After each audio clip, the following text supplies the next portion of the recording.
Hello everyone, welcome back. ഇന്ന് നമുക്ക് റോവനേമിയിലെ Santa Claus വില്ലേജിലെ കാഴ്ചകൾ കാണാം. അപ്പോൾ ഇന്നത്തെ വീഡിയോയിലേക്ക് എല്ലാവർക്കും സ്വാഗതം. പതിവ് പോലെ ബ്രേക്ക്ഫാസ്റ്റ് കഴിഞ്ഞ ഉടൻ തന്നെ ഞങ്ങൾ പുറപ്പെട്ടു. ഞങ്ങളെ കൊണ്ടുപോവാൻ ഡ്രൈവർ പറഞ്ഞ സമയത്ത് തന്നെ എത്തിയിരുന്നു. മുമ്പത്തെ ഒരു വീഡിയോയിൽ ഞാൻ രാത്രിയിൽ റോവനേമി സെൻറ്ററിലേക്ക് നടന്നിരുന്നില്ലേ, ആ വഴിയാണ് ഇതൊക്കെ. നിങ്ങളിപ്പം കാണുന്ന ഒരുവിധ എല്ലാ കെട്ടിടങ്ങളും അപ്പാർട്ട്മെൻറ്റുകളാണ്. അതിലൊട്ടുമിക്കതിലും ടൂറിസ്റ്റുകളാണ് ഉള്ളത്. റൈറ്റ് സൈഡിലൊരു പ്ലേ ഏരിയ കണ്ടിട്ടുണ്ടായിരുന്നു. അത് കഴിഞ്ഞ രാത്രിയിൽ കണ്ട പ്ലേ ഏരിയ ആണോ എന്നറിയില്ല. എല്ലാം മഞ്ഞ് മൂടി കിടക്കുന്നതായതുകൊണ്ട് തിരിച്ചറിയാൻ പറ്റുന്നില്ല. 15 മിനിറ്റിനുള്ളിൽ ഞങ്ങൾ സാന്താക്ലോസ് വില്ലേജിലെത്തി. ഡ്രൈവർ ഞങ്ങളെ ഇവിടെ ഇറക്കി. തിരിച്ചു പോകാനുള്ള സമയമാകുമ്പോൾ വിളിച്ചാൽ മതി എന്ന് പറഞ്ഞിട്ട് ആൾ പോയി. ഞാൻ നിങ്ങൾക്ക് ആദ്യം തന്നെ ഒരിടം കാണിച്ചു തരാം. ഇത് സാന്താക്ലോസ് ഹോളിഡേ വില്ലേജ് എന്ന് പറഞ്ഞിട്ടുള്ള ഒരു പ്രശസ്തമായിട്ടുള്ള ഹോട്ടലാണ് ഇവിടെയുള്ള. അതായത് സാന്താക്ലോസ് വില്ലേജിലുള്ള ഹോട്ടൽ നല്ല എക്സ്പെൻസീവാണ്, പ്രത്യേകിച്ചും ക്രിസ്മസ് സമയത്ത്. ഞങ്ങൾ റിസപ്ഷൻ ഏരിയയിൽ ജസ്റ്റ് ഒന്ന് കയറിയതാണ് ഇതിൻ്റെ ഉൾവശം എങ്ങനെയുണ്ടെന്ന് അറിയാൻ വേണ്ടിയിട്ട്. അവിടുന്ന് ഇറങ്ങി നടക്കുമ്പോൾ അടുത്ത് തന്നെയായിട്ട് കണ്ടത് സാന്താസ് പോസ്റ്റ് ഓഫീസാണ്. അപ്പോൾ ഞങ്ങൾ അങ്ങോട്ടേക്ക് നടന്നു. ഈ സാന്താക്ലോസ് വില്ലേജ് എന്ന് പറയുന്നത് റോവനേമിയിലെ അല്ലെങ്കിൽ ഫിൻലാൻഡിലെ തന്നെ ഒരു പോപ്പുലർ ആയിട്ടുള്ള ടൂറിസ്റ്റ് ഡെസ്റ്റിനേഷനാണ്. ഇതുള്ളത് ആർട്ടിക് സർക്കിളിലാണ്. ആർട്ടിക് സർക്കിൾ എന്താണെന്ന് ആർക്കെങ്കിലും മനസ്സിലായിട്ടില്ലെങ്കിൽ ഞാൻ എർത്ത് മാപ്പിൽ കാണിച്ചു തരാം. റോവനേമി എന്ന് പറഞ്ഞിട്ടുള്ള സ്ഥലത്തിലൂടെ ഒരു സാങ്കല്പിക രേഖ പോകുന്നത് കാണുന്നില്ലേ, അതാണ് ആർട്ടിക് സർക്കിള്. അതായത് ഉത്തര ധ്രുവത്തിലാണ് ഈ ആർട്ടിക് സർക്കിൾ ഉള്ളത്. അപ്പം നമ്മൾ ആർട്ടിക് സർക്കിളിലുള്ള സാന്താക്ലോസിൻ്റെ ഒഫീഷ്യൽ ഹോം ടൗൺ എന്നറിയപ്പെടുന്ന സാന്താക്ലോസ് വില്ലേജിലാണ് ഉള്ളത്. സാന്താസ് പോസ്റ്റ് ഓഫീസിൽ എത്തിയിട്ടുണ്ടെങ്കിലും അതിൻ്റെ ഉള്ളിലേക്ക് എങ്ങനെയാണ് കടക്കേണ്ടതെന്ന് ഞങ്ങൾക്ക് ഇതുവരെ മനസ്സിലായിട്ടില്ല. അതിനായിട്ട് ഞങ്ങൾ കുറേ നേരമായി കറങ്ങാൻ തുടങ്ങിയിട്ട് അവസാനം ലെഫ്റ്റ് സൈഡിലായിട്ട് ഉള്ളിലേക്ക് കടക്കാനുള്ള ഒരു ഡോറ് കണ്ടു. അങ്ങോട്ടേക്ക് പോകുന്നതിന് മുമ്പായിട്ട് മുമ്പിലൊരു കാഴ്ച കണ്ടിട്ട് അവിടെ പോയി നോക്കി. അത് ജസ്റ്റ് ഒന്ന് നോക്കിയിട്ട് തിരിച്ച് സാന്താ പോസ്റ്റ് ഓഫീസിലേക്ക് വന്നു. പക്ഷെ അവിടെ ക്യൂ ഉണ്ടായിരുന്നു, വലിയ ക്യൂ തന്നെയായിരുന്നു. അപ്പോൾ ക്യൂ നിന്നിട്ട് വേണം കയറാൻ. അപ്പോൾ ഞങ്ങൾക്കാണെങ്കിൽ ലെറ്റർ പോസ്റ്റ് ചെയ്യാനോ ഒന്നുമില്ലല്ലോ. അപ്പോൾ ആളുകൾ ലെറ്റർ പോസ്റ്റ് ചെയ്യാനുള്ളവരാണല്ലോ ഇങ്ങനെ ക്യൂ നിൽക്കുന്നതൊക്കെ. അപ്പോൾ അവർ നിന്നോട്ടെ എന്ന് വിചാരിച്ചിട്ട് ഞങ്ങൾ അവിടുന്ന് ഈ കാഴ്ചകളൊക്കെ കാണാനായിട്ട് വന്നു.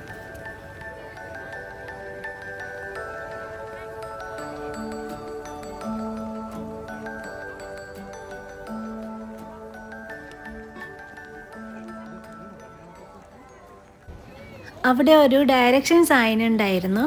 അതിൽ കുറച്ച് യൂറോപ്യൻ നഗരങ്ങളുടെയും ന്യൂയോർക്കിൻ്റെയും സിംഗപ്പൂറിൻ്റെയൊക്കെ ഡയറക്ഷൻ കാണിക്കുന്നുണ്ടായിരുന്നു. ഇവിടെയുള്ള ഒരു പ്രധാനപ്പെട്ട സ്ഥലം കാണിച്ചു തരാം. ഇനി നമ്മൾ അങ്ങോട്ടേക്കാണ് പോകുന്നത്. ഇതാണ് ആ സ്ഥലം. ഇതാണ് ആർട്ടിക് സർക്കിൾ ലൈന്. തൂണുകളായിട്ടാണ് ഉള്ളത്. നമ്മൾ എർത്ത് മാപ്പിൽ ആർട്ടിക് സർക്കിൾ എന്ന ആ സാങ്കല്പിക രേഖ കണ്ടിട്ടില്ലേ, അത് കടന്നു പോകുന്ന വഴിയാണ് ഇത്.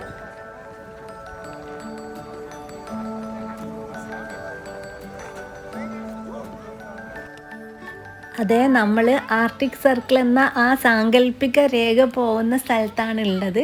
നമ്മളിപ്പം നിൽക്കുന്ന സ്ഥലം ആർട്ടിക് സർക്കിളിൻ്റെ ഇങ്ങേ ഭാഗമാണ്. ഈ ആ കാണുന്ന ആർട്ടിക് സർക്കിൾ എന്ന് എഴുതിയിട്ടില്ല, അത് കഴിഞ്ഞിട്ടുള്ള ഉൾഭാഗം മൊത്തം ആർട്ടിക് സർക്കിളിൽ വരുന്ന ഭാഗമാണ്. അപ്പോൾ സാന്താക്ലോസിൻ്റെ ഓഫീസ് ഈ ആർട്ടിക് സർക്കിളിൻ്റെ ഉള്ളിലായിട്ടാണ് വരുന്നത്. ഈ ഒരു പോസിലുള്ള ഫോട്ടോസ് എടുക്കാനാണ് എല്ലാവരും തിരക്ക് കൂട്ടുന്നുണ്ടായിരുന്നത്. ആ കാണുന്നതാണ് സാന്താക്ലോസിൻ്റെ ഓഫീസ്. നമുക്ക് അതിൻ്റെ ഉള്ളിലേക്ക് പോയിട്ട് സാന്താക്ലോസിനെ കാണാൻ പറ്റുമോ എന്ന് നോക്കാം.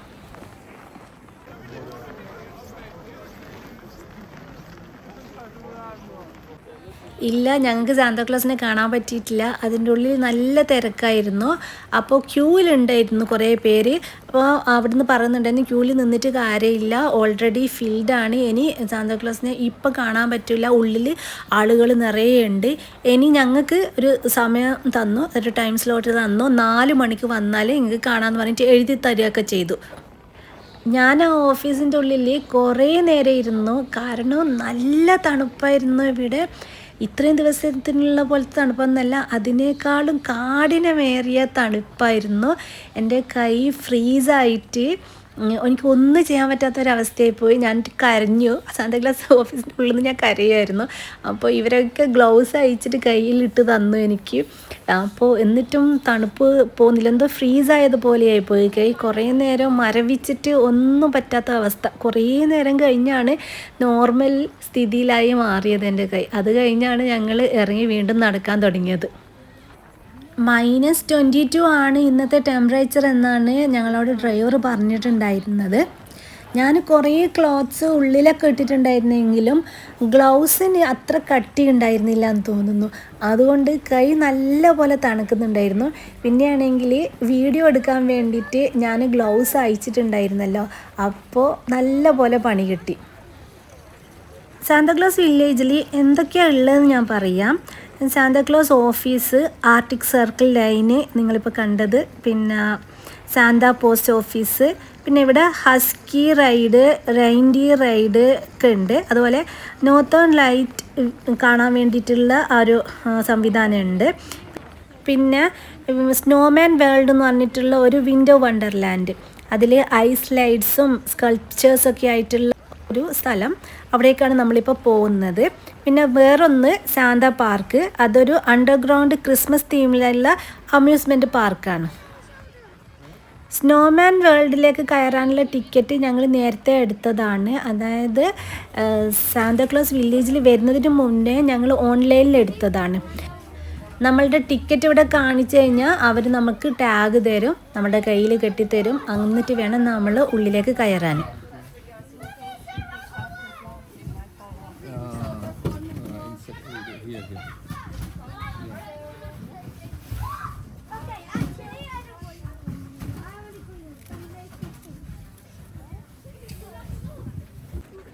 സാന്താ പാർക്കിന് വേണ്ടിയിട്ട് ഞങ്ങൾ ടിക്കറ്റ് ട്രൈ ചെയ്തിട്ടുണ്ടായിരുന്നെങ്കിലും അത് സോൾഡ് ഔട്ട് ആയിരുന്നു, ഞങ്ങൾക്ക് ടിക്കറ്റ് കിട്ടിയിരുന്നില്ല. സാന്താക്ലോസ് വില്ലേജിൽ കയറാൻ ടിക്കറ്റിൻ്റെ ആവശ്യമില്ല, ഫ്രീ എൻട്രി ആണ്.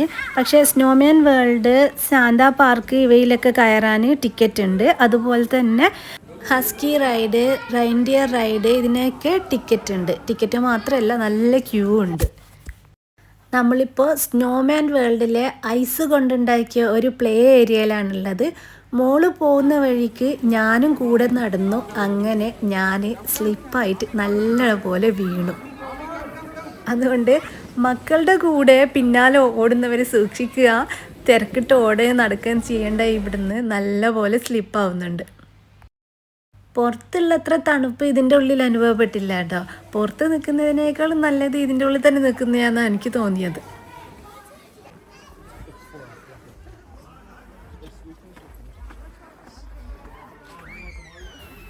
അവിടെ കുറേ നേരം മോള് കളിച്ചതിന് ശേഷം ഞങ്ങൾ നടന്നെത്തിയത് സ്നോ ട്യൂബിങ് നടക്കുന്ന സ്ഥലത്താണ്. ഇതാണ് ആ ഏരിയ, സ്നോ ട്യൂബിങ് നടക്കുന്ന ഏരിയ. കുന്ന് പോലുള്ള സ്ഥലത്തിലൂടെ ഇന്നർ ട്യൂബിൽ ഇരുന്നിട്ട് സ്ലൈഡ് ചെയ്ത് വരുന്നതാണ് ഈ പരിപാടി. ആദ്യം സ്ലൈഡ് ചെയ്ത് വരുന്നവർ താഴെ ഇട്ടിട്ടുള്ള ട്യൂബ് നമ്മൾ എടുത്തിട്ട് വരണം. എന്നിട്ട് ക്യൂവിൽ നിൽക്കണം. എന്നിട്ട് നമ്മളുടെ സമയത്തിനായിട്ട് കാത്തിരിക്കണം. അത്രയും പേര് ചെയ്ത് തീർന്നാൽ മാത്രമേ നമുക്ക് ചെയ്യാൻ പറ്റുള്ളൂ. അങ്ങനെ ക്ഷമയോടെ കാത്തിരുന്ന് വേണം ഈ ആക്ടിവിറ്റീസൊക്കെ ചെയ്യാൻ.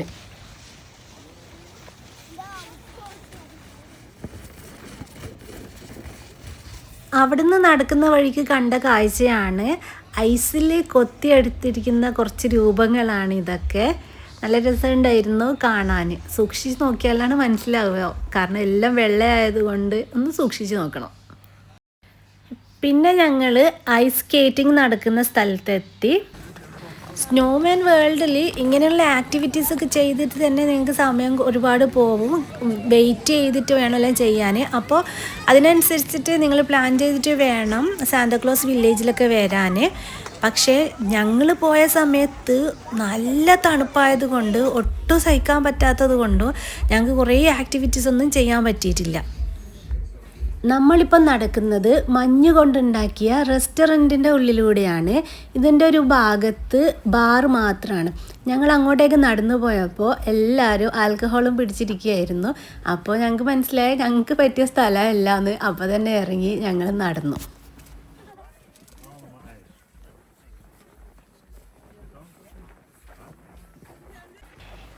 ഇതൊരു മെയ്സാണ്, അല്ലെങ്കിൽ ലാബ്രിന്ത്. അവിടെ എഴുതിയിരിക്കുന്നത് സ്നോ ലാബ്രിന്ത് എന്നാണ്. അപ്പോൾ മെയ്സ് എന്ന് ഞാൻ പറയുന്നു.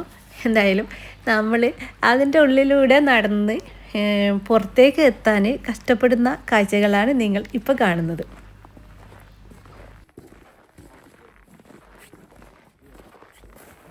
തണുത്ത് മരവിച്ചിരിക്കുന്ന സമയത്ത് തന്നെ വേണം നമ്മൾ ഈ ആക്ടിവിറ്റി ചെയ്യാൻ.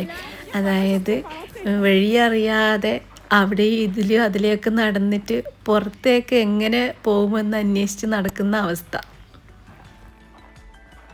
അവിടെ നിന്ന് ഇറങ്ങിയപ്പോൾ ഞങ്ങൾ സ്നോമാൻ കോസ്റ്റ്യൂം ഇട്ടിട്ടുള്ള ഒരാളെ കണ്ടു. സ്വതവേ മോൾക്ക് കോസ്റ്റ്യൂമിലുള്ള ആളുകൾ അടുത്തൊന്നും പോവില്ല. പക്ഷേ ഈ സ്നോമാൻ കോസ്റ്റ്യൂമിൻ്റെ അടുത്ത് ആൾ പോയി സംസാരിക്കുകയൊക്കെ ചെയ്യുന്നുണ്ടായിരുന്നു. മോൾക്ക് ഭയങ്കരമായിട്ട് ഇഷ്ടമായി.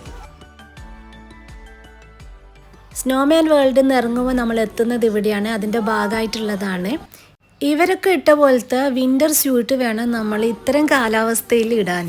അവിടെ ഒരു കഫേ ഉണ്ടായിരുന്നു. അവിടുന്ന് ഹോട്ട് ചോക്ലേറ്റും ബ്ലൂബെറി ജ്യൂസും ക്രോസോണും സിന്നമൺ റോളൊക്കെ വാങ്ങി കഴിച്ചു. എന്നിട്ട് അവിടുന്ന് ഇറങ്ങി ഞങ്ങൾ നടക്കുന്ന വഴിക്ക് ഒരു വലിയ ക്യൂ കണ്ടു. അപ്പം ശ്രദ്ധിച്ചപ്പോൾ മനസ്സിലായി റെയിൻഡിയർ റൈഡിനുള്ള ക്യൂ ആണെന്ന്.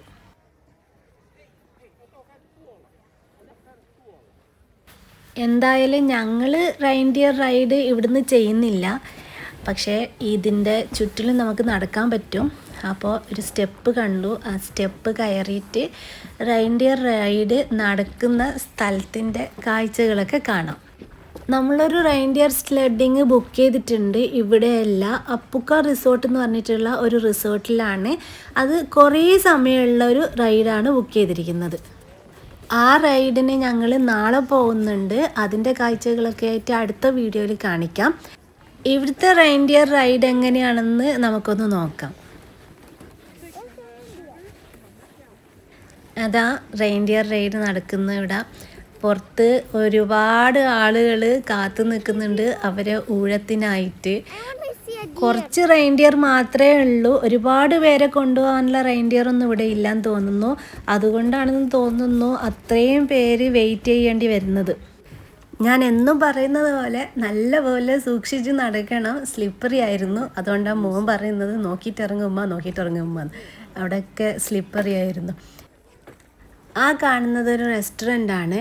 മോൻക്ക് ഇവിടുത്തെ ഭക്ഷണങ്ങളൊക്കെ ഒന്ന് പരീക്ഷിക്കണമെന്നുണ്ടായിരുന്നെങ്കിലും പരീക്ഷണത്തിൽ ഞങ്ങൾ ഭയങ്കര പിന്നിലായതുകൊണ്ട് ഞങ്ങൾ പോയിട്ടില്ല. കുറച്ച് നേരം ഞങ്ങൾ റെയിൻഡിയർ റൈഡ് നോക്കിയിരുന്നു. വളരെ കുറഞ്ഞ ദൂരത്ത് മാത്രമേ ഇത് പോകുന്നുള്ളൂ എന്ന് തോന്നുന്നു. ഇന്നത്തെ തണുപ്പിൽ ഇതിലിരുന്നവരൊക്കെ വിചാരിച്ചിട്ടുണ്ടാകും കുറച്ച് ദൂരം മതി. അത്രക്ക് തണുപ്പുണ്ടായിരുന്നു. കുറേ ദൂരമൊന്നും പോകാൻ പറ്റില്ല. അപ്പോൾ ഇതൊക്കെ മതിയായിരിക്കും ഈ തണുപ്പുള്ള സമയത്ത്. പക്ഷേ ഈ റൈഡ് കണ്ടപ്പോൾ ഇതിനൊരു ഒതൻറ്റിക് ഫീൽ ഇല്ലാത്തതുപോലെ തോന്നുന്നു. ശരിക്കും കാട്ടിനുള്ളിലൂടെയൊക്കെ പോകണം ഇങ്ങനത്തെ റൈഡ്. ഞങ്ങൾ റോവനമിയിലെ ഹസ്കി റൈഡിങ്ങിന് എല്ലാവിടെയും സെർച്ച് ചെയ്ത് നോക്കി. പക്ഷേ ഓൺലൈനിൽ എവിടെയും അവൈലബിൾ ആയിരുന്നില്ല. എല്ലാം സോൾഡ് ഔട്ട് ആയിരുന്നു. ഞങ്ങൾ വിചാരിച്ചു ഇവിടെയുള്ള ഹസ്കി റൈഡിൻ്റെ സ്ഥലത്ത് പോയിട്ടൊന്ന് അന്വേഷിച്ച് നോക്കുക, എങ്ങാനും നമുക്ക് കിട്ടിയാലോ എന്ന് വിചാരിച്ചിട്ട്.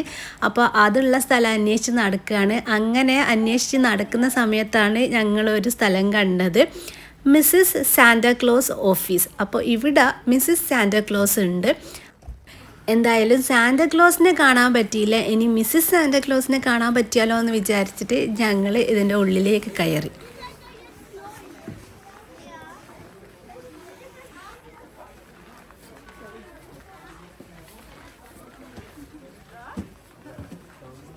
പക്ഷേ ഞങ്ങൾക്ക് മിസ്സസ് സാന്റാക്ലോസിനെയും കാണാൻ പറ്റിയില്ല. അവിടെ ഡെസ്കിൽ പോയി അന്വേഷിച്ച് നോക്കുമ്പോൾ പറഞ്ഞു കാണേണ്ട സമയം കഴിഞ്ഞു, ഇന്ന് കാണാൻ പറ്റില്ല എന്ന് പറഞ്ഞു. അപ്പോൾ ജസ്റ്റ് ഇതിൻ്റെ ഉള്ളിൽ കയറിയിട്ട് ഇവിടെ എന്തൊക്കെയാണ് ഉള്ളതെന്ന് കാണാൻ വേണ്ടിയിട്ട് ഞങ്ങൾ ഉള്ളിലേക്ക് കയറി. അവിടെ ഒരു റെസ്റ്റോറൻറ്റ് ഉണ്ടായിരുന്നു, നല്ല ഭംഗിയിൽ അലങ്കരിച്ച് വെച്ചിരിക്കുന്ന ഒരു റെസ്റ്റോറൻറ്റ്. അപ്പോൾ ആ കാഴ്ചകളൊക്കെ കണ്ടിട്ട് ഞങ്ങൾ തിരിച്ചിറങ്ങി. ഞങ്ങൾ ഹസ്കി റൈഡ് നടക്കുന്ന സ്ഥലം അന്വേഷിച്ചിട്ടുള്ള നടത്തത്തിലാണ്. അതിനിടയിൽ കുറേ കുഞ്ഞു റൈഡുകളുള്ള സ്ഥലങ്ങൾ കണ്ടു. റൈറ്റ് സൈഡിൽ പിന്നെ മിനി സ്ലൈഡ് അങ്ങനെ എന്തൊക്കെയോ ഉണ്ടായിരുന്നു.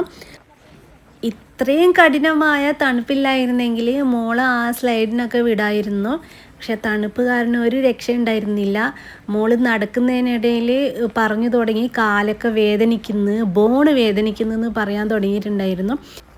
കുറച്ചുകൂടെ മുന്നോട്ട് നടക്കാമെന്ന് പറഞ്ഞിട്ട് എങ്ങനെയൊക്കെയോ മോളെയും കൊണ്ട് ഞങ്ങൾ ഹസ്കി റൈഡ് നടക്കുന്ന സ്ഥലത്തെത്തി. ആ പോകുന്ന വഴിക്ക് കണ്ട കാഴ്ചകളൊക്കെയാണ് ഞാൻ പറഞ്ഞില്ല, കുഞ്ഞു സ്ലൈഡുള്ള സ്ഥലങ്ങളൊക്കെ ഉണ്ടായിരുന്നു. അവിടെയുള്ള കാഴ്ചകളൊക്കെയാണ് ഇതൊക്കെ. അവസാനം ഞങ്ങൾ ഈ ഹസ്കി റൈഡ് നടക്കുന്ന സ്ഥലത്തെത്തി എന്ന് പറഞ്ഞല്ലോ, അവിടെ ഒരു ചെറിയൊരു ഓഫീസ് ഉണ്ടായിരുന്നു. ആ ഓഫീസിൻ്റെ സൈഡിൽ പോയിട്ട് ഞങ്ങളിരുന്നു. അപ്പോഴത്തേക്ക് മോള് നല്ലപോലെ കരച്ചിൽ തുടങ്ങി. മോൾക്ക് ഒട്ടും സഹിക്കാൻ പറ്റുന്നില്ല, കാലിൻ്റെ ബോണ് വേദനിക്കുന്നു എന്ന് പറഞ്ഞിട്ടായിരുന്നു ആൾ കരച്ചിൽ. അപ്പോൾ ഞങ്ങൾക്ക് മനസ്സിലായി ഒട്ടും നമുക്കിനി ഇവിടെ നിൽക്കാൻ പറ്റില്ല. മോള് ഒട്ടും സമ്മതിക്കുന്നില്ല നിൽക്കാൻ. അങ്ങനെ അവസാനം ഞങ്ങൾ തിരിച്ച് റൂമിലേക്ക് പോയി. ഇവിടുത്തെ രാത്രി കാഴ്ച കാണാൻ നല്ല ഭംഗിയാണ്. അതുകൊണ്ട് രാത്രി കാഴ്ച കാണാൻ വേറൊരു ദിവസം ഇറങ്ങാമെന്ന് വിചാരിച്ചിട്ട് ഞങ്ങൾ റൂമിലേക്ക് പോയി. മുന്നത്തെ അപ്പാർട്ട്മെൻറ്റിൽ നിന്ന് ചെക്കൗട്ട് ചെയ്തിട്ട് ഞങ്ങൾ പുതിയ അപ്പാർട്ട്മെൻറ്റിൽ വന്നിട്ടുണ്ട്. റോവനേമിയിൽ ഞങ്ങൾ നിന്ന ഏറ്റവും ചെറിയ അപ്പാർട്ട്മെൻറ്റാണ് ഇത്. ഇതൊരു സ്റ്റുഡിയോ റൂമായിരുന്നു. ഒരു റൂമിൽ തന്നെ ഞങ്ങൾക്കുള്ള ബെഡും മക്കൾക്കുള്ള ബെഡും പിന്നെ ടേബിളും കിച്ചനും അറേഞ്ച്മെൻറ്റും ഒക്കെ ഇതിൽ തന്നെയായിരുന്നു. പിന്നെ ടോയ്ലറ്റ് ആൻഡ് ബാത്റൂം ഉണ്ടായിരുന്നു. വാഷിംഗ് മെഷീനൊക്കെ ഉള്ള അത്യാവശ്യം സൗകര്യമുള്ള ഒരു സ്റ്റുഡിയോ റൂം തന്നെയായിരുന്നു, ചെറുതാണെന്ന് മാത്രം. അടുത്ത വീഡിയോയിൽ നല്ല ഇൻട്രസ്റ്റിംഗ് കാഴ്ചകളുമായിട്ട് വരാം. അപ്പോൾ ഇന്നത്തെ വീഡിയോ ഇവിടെ അവസാനിക്കുന്നു. പുതിയ വീഡിയോയുമായി വരുന്നത് വരേക്കും എല്ലാവർക്കും ബായ്.